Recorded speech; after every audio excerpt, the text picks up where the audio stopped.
Hello, and welcome to the final video in our IT project management course.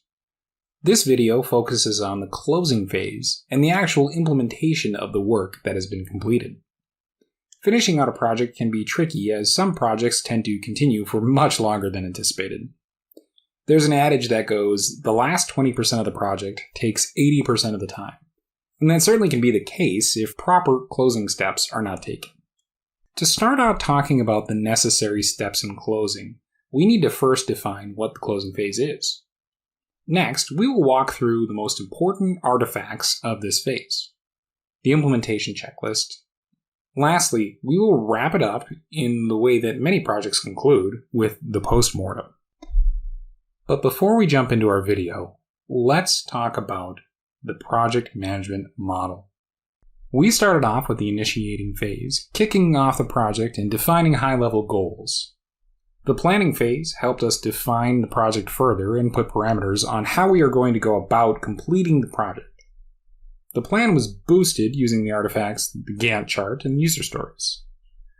The user stories flowed into the executing phase and corresponding Scrum event, the backlog refinement. Through the Scrum events in the executing phase, the user stories flow until complete and land in the controlling phase.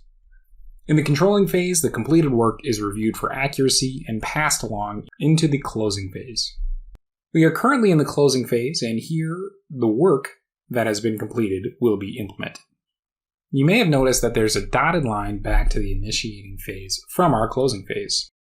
And while this project may be considered complete in this phase, in practice, the process simply resets as a different project begins or a new section of work on this project starts.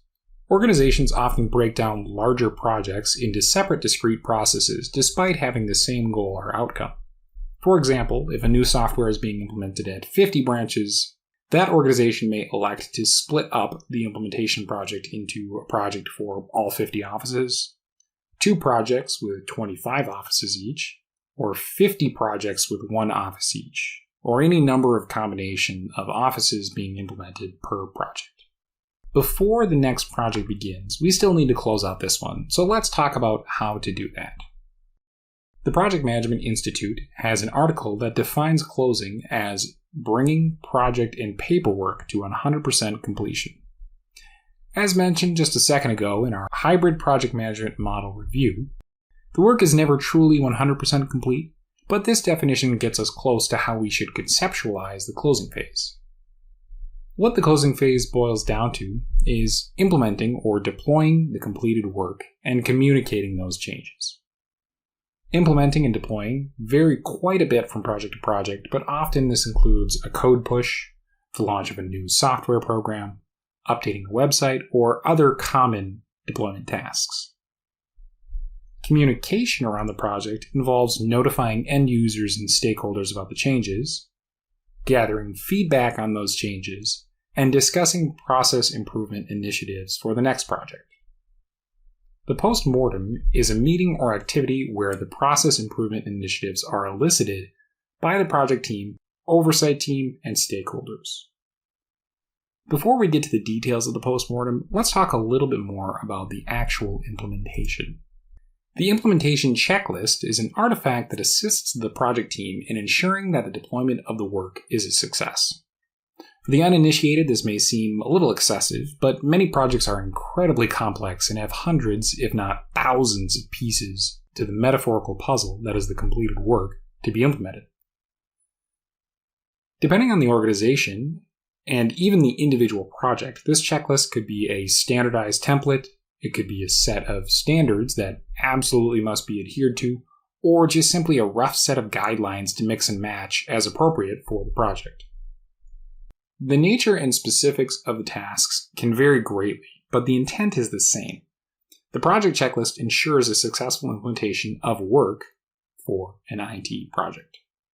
Now that the project has been successfully implemented, a common practice is to conduct a project postmortem. This can include lessons learned, and it's sometimes even referred to as a lessons learned meeting. It is occasionally referred to as a project retrospective as well. Essentially, this has the same function as our sprint retrospective from Agile Project Management.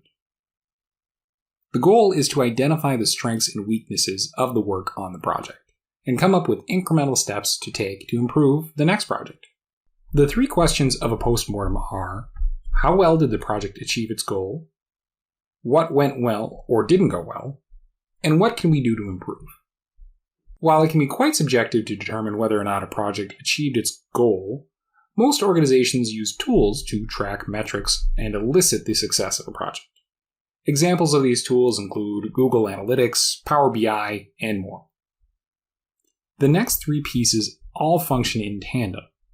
Identifying the strengths and weaknesses of the project should lead to concrete steps to take on the next project to improve its success. Now that we have officially closed out our project, we've finished the Introduction to IT Project Management course. We've initiated the project, planned the work to be done, executed on work to be completed, controlled the project to ensure success, and closed out the project. Our hybrid model blended traditional waterfall project management with agile project management in the form of Scrum. But remember, even after closing, our project work is never really complete, and continuous improvement is necessary to get better and better at project management. Thanks for watching this video, and we hope you enjoyed this course.